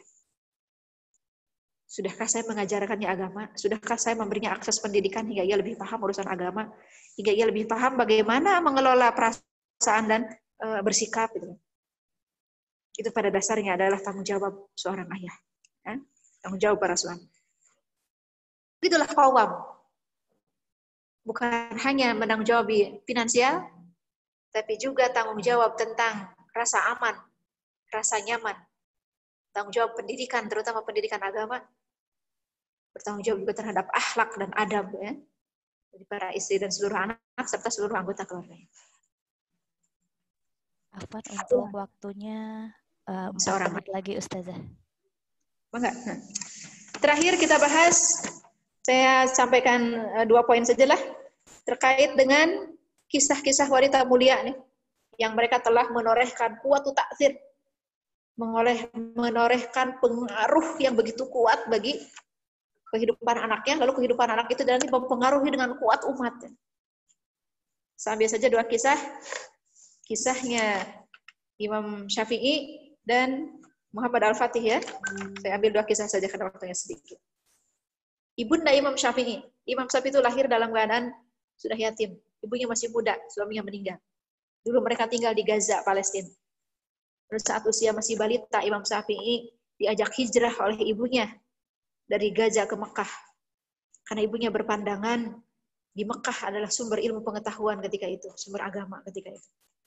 Maka ibunya hijrah, menuntun Syafi'i kecil dari Gaza ke Mekah. Ya, agar bisa belajar agama pada para ulama di sana. Maka ibunya menuntun Imam Syafi'i mempelajari Al-Quran hingga hafal Al-Quran di umur 7 tahun. Selesai menghafal Al-Quran, didorong anaknya untuk belajar kepada Imam Malik hingga hafal kitab Al-Muwatta seluruhnya di umur 10 tahun. Setelah itu ibunya berpikir, anakku harus pandai berkuda dan juga memanah. Ya, maka dididiklah anaknya, didorong untuk belajar panah dan juga berkuda. Hingga Imam Syafi'i menjadi seorang anak muda yang 100 anak panah dilepaskan dari busurnya, tidak ada satupun yang meleset. Ya. Kemudian Imam Syafi'i berkata tentang ibunya ini, aku anak yatim, ibukulah yang mengasuhku dan mendidikku sejak awal. Namun kami tidak memiliki banyak biaya untuk pendidikan. Ya. Kami tidak mampu membeli kertas, maka jadilah aku menjadikan tulang belulang sebagai tempat menulis. Dan akhirnya kita tahu bagaimana Imam Syafi'i menjadi fuqaha besar yang hampir mayoritas mungkin umat Islam sekarang banyak menganut fikihnya Imam Syafi'i ya. Seperti itu. Terakhir saya sampaikan, begitu juga yang terjadi pada Ibnu Taimiyah, ibunya Imam Ahmad dan seterusnya. Terakhir saya ingin ceritakan Sultan Muhammad Al-Fatih, pembebas Konstantinopel. Ibu Hummahatun, Ratu Hummahatun. Setiap selesai sholat subuh, ibundanya Muhammad Al-Fatih kerap mengajari anaknya Muhammad Al-Fatih kecil, pelajaran geografi, pelajaran ilmu bumi. Ia jelaskan kepada anaknya mana garis batas negerinya dan mana garis batas negeri Konstantinopel, yang ketika itu menjadi ibu kotanya Romawi Timur. Ya.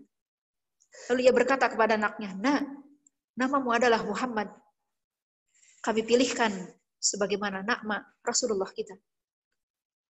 Dan Rasulullah bersabda, dan ini garis batas Konstantinopel, ini garis batas negara kita. Rasulullah bersabda bahwa kelak akan ada sebaik-baik pemimpin adalah pemimpin yang membebaskan Konstantinopel. Sebaik-baik pasukan adalah pasukan yang di bawah kepemimpinannya. Kami berharap engkau Muhammad, engkau adalah yang akan merealisasikan apa yang dinubuahkan Rasulullah SAW untuk menjadi sebaik-baik pemimpin yang membebaskan Konstantinopel begitu. Maka Muhammad Al-Fatih kecil bertanya, "Wahai ibunda, bagaimana caranya? Bagaimana caranya aku membebaskan negeri sekokoh itu?" Karena benteng Konstantinopel itu nanti kalau silakan bisa dilihat di bukunya Muhammad Al-Fatih ya. Benteng Konstantinopel itu kokoh luar biasa, tak tertembus dengan struktur yang didesain luar biasa. Bagaimana caranya aku membebaskan wilayah sekokoh dan sebesar itu? Ibunya menjawab, dengan Al-Quran, dengan kekuatan, dengan persenjataan, dan dengan mencintai sesama manusia. Dahsyat sekali ini ajaran ibunya. Ibunya menghimpun kekuatan jiwa, yakni ya, menekankan Al-Quran itu yang akan menjadi kekuatan jiwa. Kekuatan fisik seperti kekuatan dan kekuatan strategi, kekuatan ilmu pengetahuan termasuk kekuatan persenjataan, kekuatan material, dan kekuatan sosial, yakni mencintai sesama manusia. Itulah yang ditanamkan ibunya Ratu Ummahatun kepada Al-Fatih kecil. Dididik di waktu subuh, karena subuh adalah waktu yang berkah. Nah, inilah kuwatu taksir seorang ibu. Inilah kekuatan seorang ibu. Ya, ibu yang punya visi, sekaligus juga punya spirit besar, hingga ia bisa memilihkan mana hal-hal yang paling utama bagi anaknya. Al-Quran, kekuatan material, dan juga kekuatan sosial, yakni rasa cinta kepada sesama manusia. Jadi akhirnya kita tahu di usia 20 tahun, Muhammad Al-Fatih setelah pengepungan hampir 50 hari, mampu membebaskan, merealisasikan apa yang dinubuahkan Rasulullah. Jatuhnya benteng Konstantinopel. Ya. Aku lu qauli hadza wa astaghfirullaha li wa lakum. Itu barangkali sedikit yang bisa saya sampaikan. Demikianlah pengaruh besar para ibu-ibu. Mekah sekarang menjadi kota besar dengan ya, pusatnya spiritual di situ. Itu cikal bakalnya juga adalah dari seorang ibu, ya. Dari keteguhan Ibunda Hajar dan seterusnya. Saya tutup dengan epilog kekuatan atau kuwatu taksirnya perempuan. Kekuatan pengaruh perempuan itu bukan karena ia pintar, bukan karena ia juga faqih dalam urusan agama. Tapi perempuan dikarunia Allah kekuatan dalam perasaan dan perkataannya. Maka berhati-hatilah dengan perasaan dan perkataan kita. Kata surat An-Nisa ayat 9, hendaklah kamu takut meninggalkan generasi lemah yang kamu khawatiri segala rupa kemaslahatannya. Oleh karena itu bertakwalah kepada Allah dan ucapkanlah perkataan yang baik. Jadi spirit bagi kita para ibu, ya. Bertakwalah kepada Allah dan hendaklah hanya mengucapkan perkataan-perkataan yang baik. Jika perasaan ibu sehat, maka ucapannya adalah kebijaksanaan. Raut mukanya adalah kebaikan. Melihat raut mukanya saja kita bisa dapat inspirasi. Dan untuk selanjutnya tinggal kita menyaksikan bagaimana ya, Allah mengabulkan apa yang menjadi doa-doa dan harapan para ibu. Hingga mewujudlah kehidupan yang harmoni. Oleh karena itu, kepada seluruh pihak, kita sesama perempuan, maupun para laki-laki, para bapak, para ayah, para anak-anak, ya, dukunglah para perempuan agar mereka memahami agamanya yang memang itu kekurangan mereka, agar mereka juga memahami ilmu pengetahuan karena itu kekurangan akal mereka, agar mereka makin mendekat kepada Rabb-nya, ya, agar dan permudah pula urusan dunianya.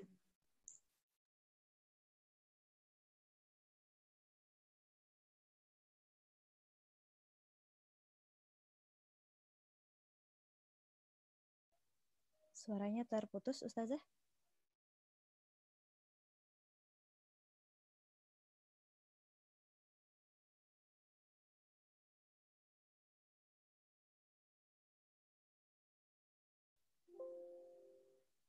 Baik, kepada semua partisipan, mungkin ustazahnya sempat kehilangan signal lagi. Untuk pertanyaan kami akan informasikan bisa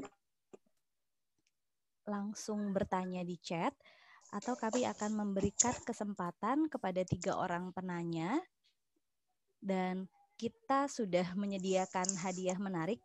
Nanti kita akan sediakan hadiah, ada token listrik dan juga ada sajadah travel yang bisa dimanfaatkan oleh teman-teman semua. Nanti setelah dilaksanakan kajian ini, teman-teman dapat membuat sebuah resume ataupun ada quotes yang menarik dan jangan lupa untuk di-mention ke Instagram Bengkel Diri dan juga Bengkel Diri Jabar. Nanti kami akan memilih yang terbaik, itu akan kita berikan gift. Jadi pas banget ya suasananya dengan saat ini Supermom di era pandemi yang butuh kegiatan daring di rumah. Nanti kita akan sediakan token listrik. Baik, silahkan kepada teman-teman yang ingin bertanya sembari kita menunggu Umi Aan untuk masuk kembali. Nanti kita bisa jawab pertanyaan-pertanyaan yang sudah disiapkan teman-teman ya selama mendengarkan kajian kita sepanjang hari ini. Dan nanti untuk pertanyaan yang mungkin saja pada saat ini tidak terjawab, itu nanti akan kami jawab melalui Instastory BD Jabar. Baik, untuk Ustazah Aan Hani, apakah sudah masuk kembali, Ustazah?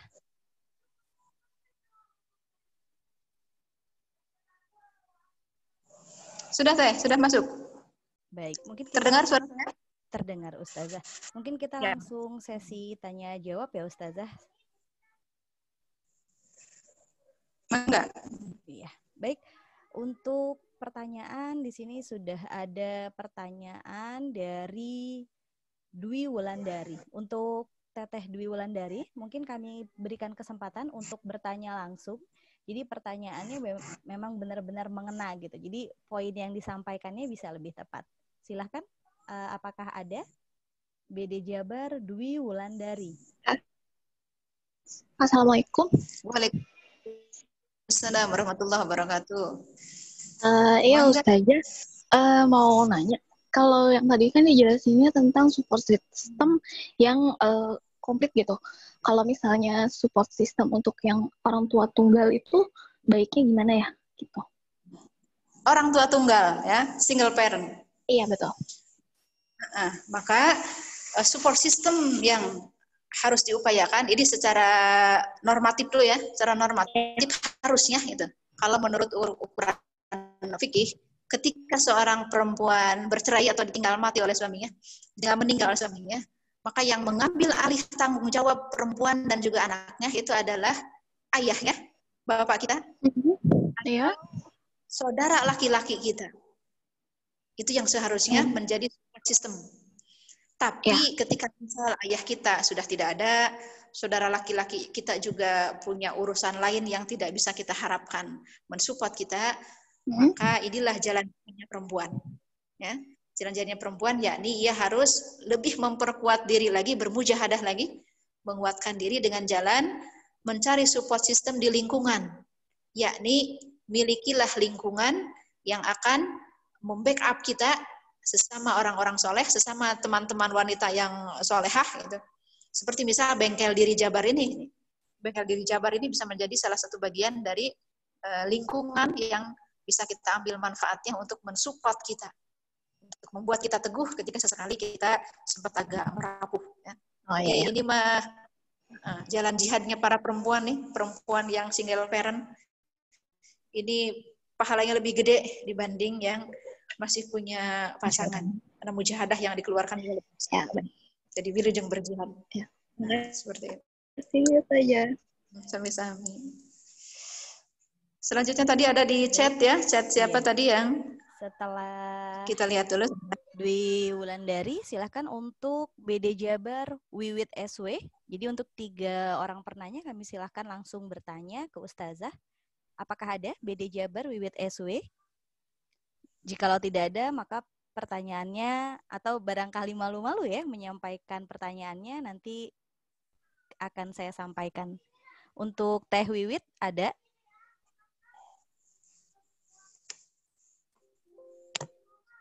Baik, Teh Wiwit ada? Ya, mungkin saya bacakan saja ya, Ustazah. Bismillah, saya Wiwit. Chat tadi. Saya mau bertanya, bagaimana menumbuhkan sikap suami agar bisa mensupport istri selain support finansial? Mungkin bisa dijawab, Ustazah. Mensupport suami biar jadi supporting system yang kuat selain finansial. Yang pertama, dan ini yang utama,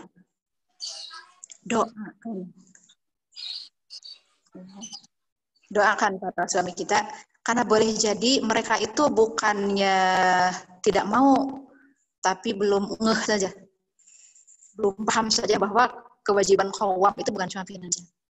Doakan semoga Allah memberinya petunjuk untuk menunaikan fungsi qawwamnya secara optimal dari arah manapun datangnya petunjuk itu. Itu yang pertama, ya. Dan jangan menyepelekan kekuatan doa. Nah, seluruh doa itu tidak ada yang muap begitu saja. Semua doa itu berguna.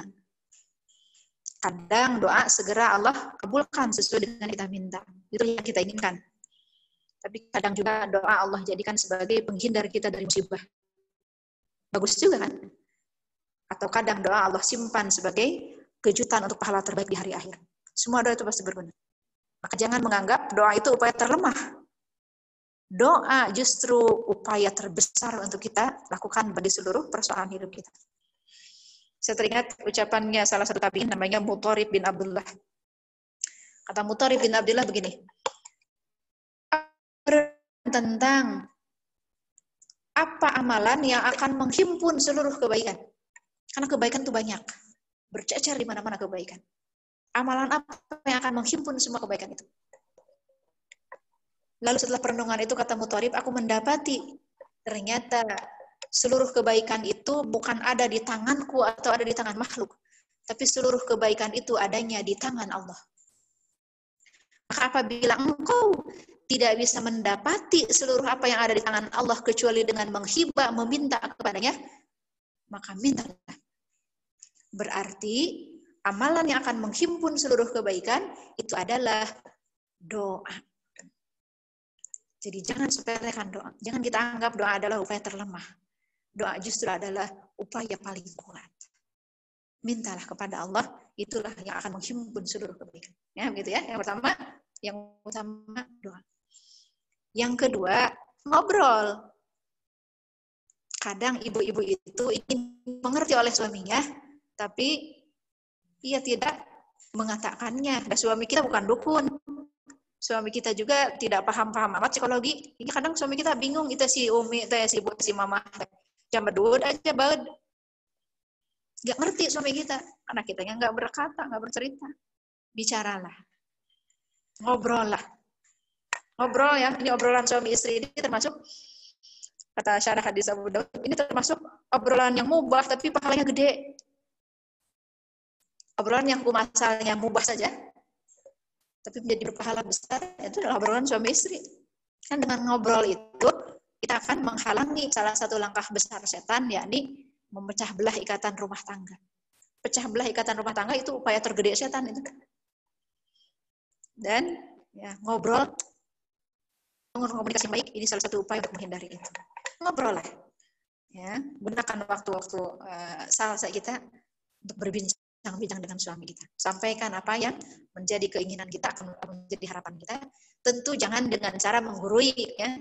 Suami paling tidak suka, para bapak itu nggak suka kalau kita, ini dalilnya nih, bla bla bla, kata ustaz dan belum. Nggak suka digurui. Ya, paling pun caranya biar nggak merasa digurui, ajak serta. Nih ada kajian nih di Bengkel Diri nih, ya. Bagus kayaknya, ya. Kita sama-sama simak yuk. Paling pun ajak serta, ikut serta kajian. Ya, hingga nanti para ulama nanti akan menasihatinya, ya, tidak lewat lisan ibu macam kita, itu seperti itu. Itu barangkali upaya kedua yang bisa dilakukan. Dan upaya yang ketiganya adalah pelayanan kita ya, makin bagusnya pelayanan kita kepada suami, makin membuat suami jadi berkenan. Ya, maka ketika mereka berkenan itulah biasanya mereka akan menuruti apapun yang kita inginkan. Jadi buatlah mereka berkenan. Buatlah mereka ridho kepada kita dengan optimalkan pelayanan kita. Maka nanti tadi mereka akan menuruti apapun yang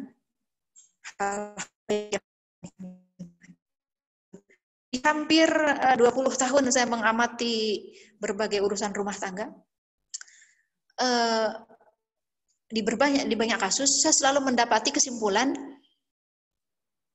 yang mula kali harus dibenahi itu adalah ibunya. Ketika ibu bagus, maka pelan-pelan beranjak itu suami maupun juga anak-anak ngereyeh ngikuti itu. Maka ibu terlebih dahulu ya yang harus hijrah, yang harus beranjak dari jelek kepada baik. Maka nanti saksikanlah, para bapak pun akan ngereyeh ngikuti. Anak-anak pun pelan-pelan akan juga mengikuti jalan yang telah ditempuh oleh ibunya menuju kebaikan itu. Itu yang saya simpulkan setelah menyaksikan perjalanan beragam cerita rumah tangga orang-orang selama 20 tahun ke belakang. Inilah mujahadahnya para ibu. Inilah rumah jalan jihadnya para ibu. Dulu para sahabiah berkata kepada Rasulullah, "Ya Rasulullah, kami hendak menuntut." Ini tuntutannya Asma binti Yazid ya. Oratornya para wanita sahabiah. "Ya Rasulullah, kami hendak menuntut ketidakadilan kepada Anda. Ketidakadilan terhadap perempuan. Karena kami mengira peluang laki-laki untuk masuk surga dengan jihad itu dibuka lebar. Laki-laki diwajibkan berjihad. Mereka mati syahid di situ masuk surga. Sedang kami tidak diwajibkan itu. Kami harus mengurusi anak-anak yang mereka tinggalkan. Kami harus mengurusi rumah tangga ya. Mereka tidak mampu mengurusinya karena urusan-urusan dakwah dan jihad. Maka kata Rasulullah, sampaikan kepada para perempuan di belakangmu, wahai Asma, sesungguhnya jalan jihadnya perempuan itu adalah di rumah tangganya. Inilah jalan surga bagi kita ya, ada di rumah tangga kita, karena kita menghadapi berbagai hal yang mengacak-acak, mengaduk-aduk perasaan kita. Mari sama-sama kita saling menguatkan diri untuk menuntaskan mujahadah kita di rumah tangga kita. Wallahu a'lam. Selanjutnya tadi ada di satu chat saya lihat pertanyaan siapa tadi? Ada dari Viana, BD Jabar. Untuk Mbak Viana ada. Kalau misalnya ada di sini bisa langsung bertanya kepada Ustazah Aan. Untuk Viana. Baik ya, kita langsung tanya saja dari Viana. Assalamualaikum Ustazah, saya Viana mau nanya. 1, bagaimana kalau istri sedang tidak enak hati pada suaminya namun emosi dan perasaan terutama perkataannya bisa tetap terjaga sehingga tidak menyakiti anak-anak. Kemudian yang kedua, ada 2 pertanyaan. Satu lagi, bagaimana cara bersedekah pada orang tua jika beliau sudah wafat? Apakah jariah kita akan menjadi jariah juga untuk beliau? Jazakillah khair Ustazah. Bisa langsung dijawab Ustazah? Oh iya. Yang pertama, saat kita emosi, bagaimana menjaga lisan ya, biar tidak kebawa pengaruh ke anak-anak seterusnya. Ini obat segala obat nih kalau bagi saya nih ya.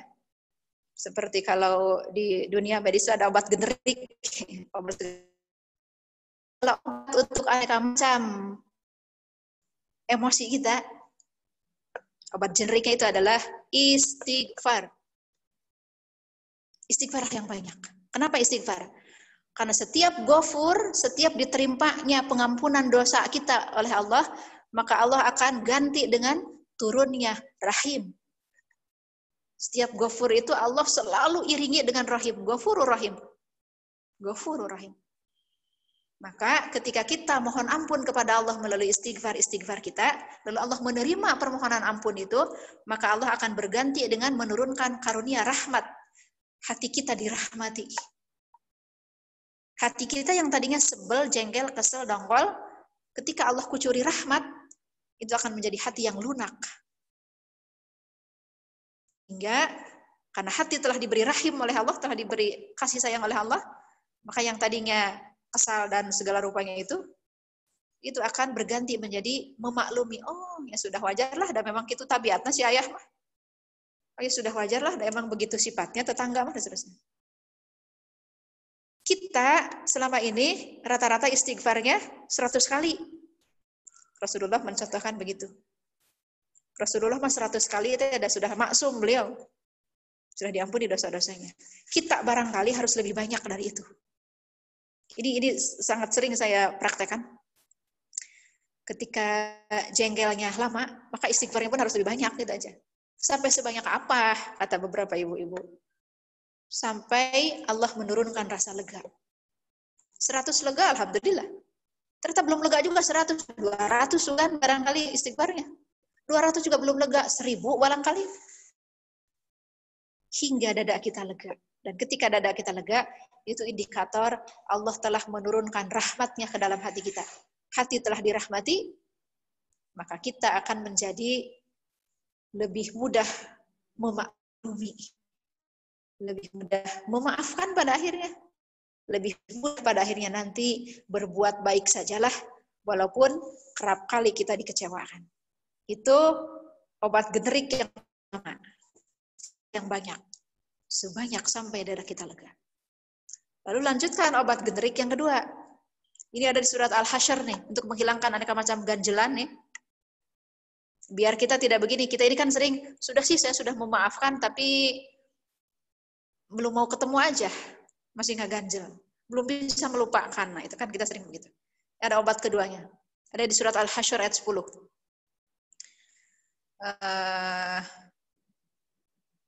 Rabbana ighfir lana wa li ikhwanina alladziina sabaquna bil iman wa la taj'al fi qulubina ghillan lil ladziina amanu rabbana innaka ra'ufur rahim. Ini doa menghilangkan ganjelan. Ya Allah, ampunilah aku, ampunilah saudara sesama orang beriman, dan cabut ganjelan dalam hatiku kepada mereka. Ya, tiada zat yang menerima permohonan ampun dan pemaafan kecuali Engkau. Minta kepada Allah agar seluruh macam ganjelan itu dicabut hingga tidak kita utik-utik lagi, hingga kita tidak ungkit-ungkit lagi. Kita ini kan kerap kesalahan suami kita ini itu udah belasan tahun lalu, tapi kita tersinggung lagi hari ini diungkit-ungkit itu yang berbagai tahun lalu itu. Karena masih ada ganjelan. Ganjelan itu harus dihilangkan. Ya, cara ngilanginnya tadi istighfar dulu untuk diri kita sendiri yang banyak hingga dada kita lega. Lalu yang kedua, istighfarkan itu orang yang menyebalkan itu. Istighfarkan apakah suami kita, apakah rekan kita, kerabat kita, anak kita. Istighfarkan mereka. Ya Allah, ampuni pula suamiku, ampuni anak-anakku, ampuni orang tuaku, ampuni mertuaku, ampuni ipar-iparku, dan seterusnya. Istighfarkan mereka. Ya. Karena ketika kita istighfar, lalu istighfar kita diterima, Allah menurunkan rahmat ke dalam hati kita, kemudian kita mengistighfarkan orang lain, walaupun istighfar atas orang lain tersebut, maka Allah nanti akan merahmati hati orang lain. Hingga ia bisa, karena hatinya telah dirahmati, ia bisa berubah tabiatnya. Gitu. Lalu baru yang ketiga, kita minta dicabut aneka macam ganjelan. Ya, itu obat untuk menyelesaikan aneka macam keretakan hubungan, keretakan ya komunikasi maupun juga interaksi. Istighfar untuk diri kita sendiri, istighfarkan orang lain yang tulus, kemudian minta ganjelan-ganjelan itu dicabut, ya. Gitu. Kemudian yang kedua tadi, bagaimana cara biar bagaimana orang tua yang sudah meninggal wujud sedekahnya. Bakti seorang anak kepada orang tua yang sudah meninggal itu ada pertama doakan. Allahumma gfir lahum warhamhum wa'fu anhum wa'akrim nuzulahum wa wasi' marhalahum, dan seterusnya. Doakan. Itu yang paling ditunggu oleh para sepuh kita yang sudah wafat. Kiriman istighfar kita. Yang kedua, sambung silaturahim dengan kerabat dan sahabat-sahabat orang tua kita yang masih hidup. Ya, orang tua kita masih punya adik, berarti paman kita. Orang tua kita masih punya kakak, berarti uwa kita. Sambung silaturahim dengan mereka. Karena ketika kita menyambung silaturahim dengan mereka, kita harapkan mereka jadi ingat orang tua kita yang sudah wafat. Lalu karena ingat, kita harapkan mereka pun turut ngirim doa buat orang tua kita. Itulah sedekah kita. Ya, gitu. Dan kemudian yang ketiga, apakah kalau kita bersedekah atas harta kita, lalu kita niatkan kepada orang tua, mudah-mudahan sedekah kita ini pahalanya nyampe juga kepada orang tua, itu nyampe? Kalau yang ini mah perbedaan pendapat di kalangan para ulama fikih. Ada yang berpendapat kiriman Al-Quran, kiriman sedekah itu tidak nyampe karena ya umur sudah terbatas, dan juga sebagai hadis yang nyampe itu doa, amal soleh, dan ilmu yang manfaat semasa dia hidup, dan juga harta yang disedekahkan ketika dia hidup. Tapi beberapa ulama semacam Imam Hasan Basri berpendapat bahwa ketika kita mengirimkan Al-Quran, bacaan Al-Quran, maupun mengirimkan sedekah yang kita atasnamakan untuk orang tua, maka itu bagian dari hal yang insya Allah pahalanya sampai kepada mereka. Begitu diantaranya menurut pendapat beberapa ulama. Saran saya, gini saja jalan tengahnya. Ketika kita berniat mensedekahkan sesuatu untuk orang tua kita, maka perpanjang saja doanya, karena Allah mah tergantung harapan kita sebenarnya. Doanya, ya Allah, saya berniat mensedekahkan sekian rupiah ini, saya harapkan pahalanya Engkau sempurnakan untuk saya, dan Engkau alirkan pula untuk orang tua. Begitu saja jalan tengahnya.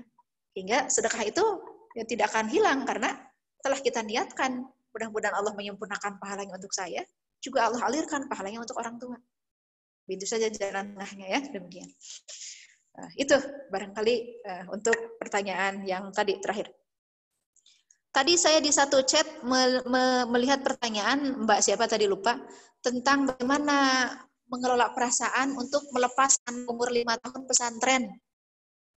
Karena sebagai ibu, termasuk juga mungkin ayahnya, asa nggak tega gitu ya, asa melang kalau Rasulullah bilang, asa nggak tega mengantar anak umur 5 tahun atau umur SD untuk masuk pesantren jauh dari orang tua. Bagaimana mengelola perasaan? Ini mah tergantung musyawarah suami dan istri ya. Kalau suami dan istri sepakat untuk salah satu bentuk pendidikan terhadap anaknya adalah dengan memesantrenkannya, berarti jauh dari pandangan mata kita, dari pengawasan kita. Kalau istri dan suami sepakat, maka bismillah lakukanlah. Ingat saja bagaimana dahulu ibundanya Nabi Musa geleyengkeun bilang ya, malidkeun atau ya, mengeleyengkeun kalau bahasa Indonesia. Nabi Musa dalam rangka untuk menjaga kemaslahatan diri dan kemaslahatan agamanya ketika itu oleh ibunya dialirkan ke sungai agar selamat. Masya Allah. Maka kita ambil spirit saja bahwa kita khawatir misal kalau anak kita dididik di rumah kita, dalam lingkungan kita, kita merasa tidak sanggup untuk mengawasinya dengan, membekalinya dengan urusan agama, maka niatkan saja. Saya bermaksud bagaimana Umi Musa, ibunya Nabi Musa. Berat memang hatinya untuk ngageleyengkeun anaknya ke sungai. Tapi itu upaya dilakukan dengan niat untuk menjaga keselamatannya. Untuk menjaga keselamatan agama kita, mungkin agama anak-anak kita, mungkin kalau kontak kita sekarang. Niatkan saja begitu. Lalu, ambillah apa yang dilakukan oleh ibunya Imam Ahmad nih. Tadi saya belum menceritakan ibunya Imam Ahmad. Saya ceritakan sedikit ibunya Imam Ahmad ya. Walau Imam Ahmad ini digeleyengkeun di pesantren karena oleh ibunya setelah 10 tahun. Tidak 5 tahun amat itu. Imam Ahmad bercerita begini. Ibukulah yang telah membantuku, mendidikku hingga aku hafal Al-Quran di umur 10 tahun.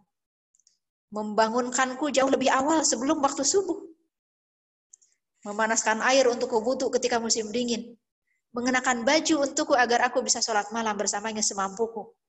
Lalu usai sholat malam, ibuku mengambil kain penutup mukanya, lalu menuntunku ke masjid. Agar aku bisa menunaikan sholat subuh berjamaah di masjid. Lalu setelah itu, ibuku sejak pagi sampai siang mengajariku berbagai macam ilmu pengetahuan yang dia kuasai. Kemudian setelah aku umur 10 tahun, ibuku menyiapkan bekal perjalanan untukku, pesantren kalau bahasa kita sekarang. Menyiapkan bekal perjalanan untukku. Kemudian dia berkata, sesungguhnya Allah apabila sesuatu, maka dia maha menjaga apa yang dititipkan kepadanya. Maka, aku titipkan engkau kepada Allah. Allah lah yang akan menjagamu manapun dirimu berada, dan dia sama sekali tidak akan membiarkanmu terlantar dimanapun, di belahan bumi manapun engkau tinggal. Itu barangkali bisa kita ambil pelajaran dari ibunya Imam Ahmad ya. Safiyah binti siapa? Ibunya Imam Ahmad. Menitipkan kepada Allah. Jadi setelah usia yang cukup mandiri, usia 10 tahun itu adalah usia yang cukup mandiri. Sebelum usia itu, ya dididik dengan tangannya sendiri. Tadi dibangunkan untuk sholat malam, disiapkan air hangat untuk wudhu ketika musim dingin, dipakaikan baju biar bisa sholat malam, dituntun ke masjid biar bisa sholat subuh berjamaah, diajari berbagai macam ilmu yang dikuasai ibu dari pagi sampai siang, sampai umur 10 tahun. Dididik di lingkungan sendiri. Baru setelah itu, tadi diantarkan untuk berguru kepada para ulama yang lain. Lalu rasa khawatir itu dikelola dengan dititipkan kepada Allah. Meyakini bahwa Allah tidak pernah mengkhianati apa yang dititipkan kepadanya. Allah pasti Maha menjaganya. Ya, itu barangkali kepada ibu yang tadi menanyakan tentang memesantrenkan anak dan rasa khawatir melepas itu. Ya, demikian. Allah alam. Maka selanjutnya kembali ke MC. Alhamdulillah Rabbil Alamin. Terima kasih atas pemaparan dari Ustazah Aan Hani yang tentunya pada kesempatan siang hari ini sudah menambah semangat kita dan juga tentunya bisa menghilangkan kegalauan khususnya ya untuk para ibu di era pandemi ini. Kami informasikan nanti untuk gift menariknya tadi bisa membuat resume dari hasil kajian kita pada hari ini. Nanti bisa di-tag ke Instagram Bengkel Diri dan juga Bengkel Diri Jawa Barat. Untuk beberapa pertanyaan yang masuk melalui chat atau juga ada pertanyaan yang belum kita bacakan, nanti akan dijawab, akan kita share di IG Story Bengkel Diri Jabar. Baik, terima kasih. Sebelumnya sedikit tadi saya merangkum ya dari apa yang sudah disampaikan oleh Ustazah Aan Hani bahwa untuk kecemasan, kemudian kekhawatiran ataupun stres yang kita alami tentunya itu kembali lagi semuanya kepada Allah. Jadi marilah kita mendekatkan diri kepada Allah, rajin sholat, rajin bersedekah, tentunya dengan beribadah. Jadi saat ini jangan sampai kita melupakan posisi kita untuk berhadapan kepada Allah Subhanahu wa Ta'ala.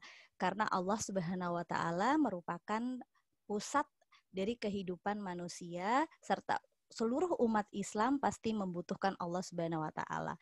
Betapapun baiknya kondisi fisik kita, psikologis kita dan ekonomi kita jangan sampai lalai. Dan untuk semua ibu tetaplah selalu terus berbahagia karena sejatinya kalau ibu bahagia tentunya seluruh keluarga kita akan bahagia. Karena kebahagiaan terbesar dari seorang ibu adalah saat kita melihat senyum dan juga keceriaan yang menghiasi wajah dari setiap anggota keluarga kita. Baik, alhamdulillah Rabbil Alamin sudah selesai.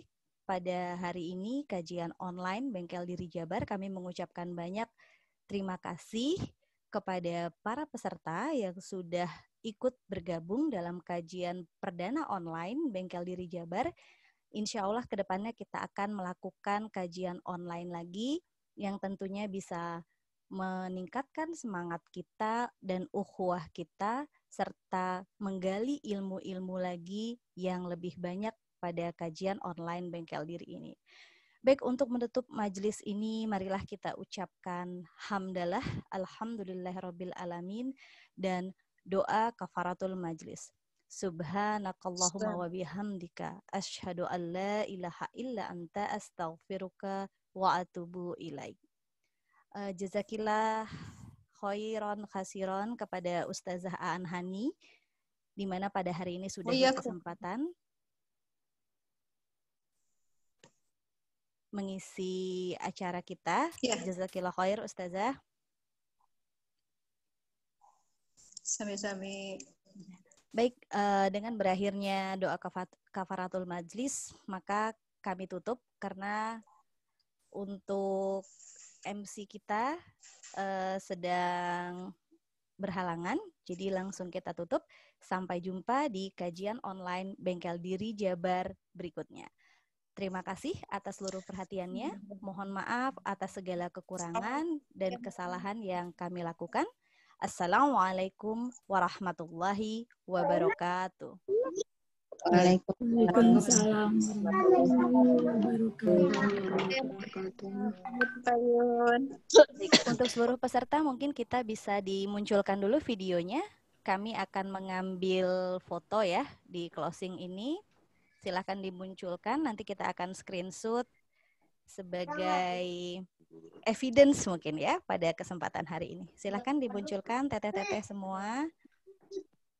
Baik, saya hitung ya. Mas, ayo, Mas Arif. Udah kamu ini.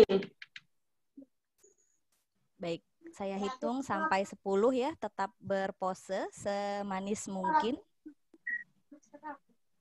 1, 2, 3, 4, 5, 6, 7, 8, 9, 10.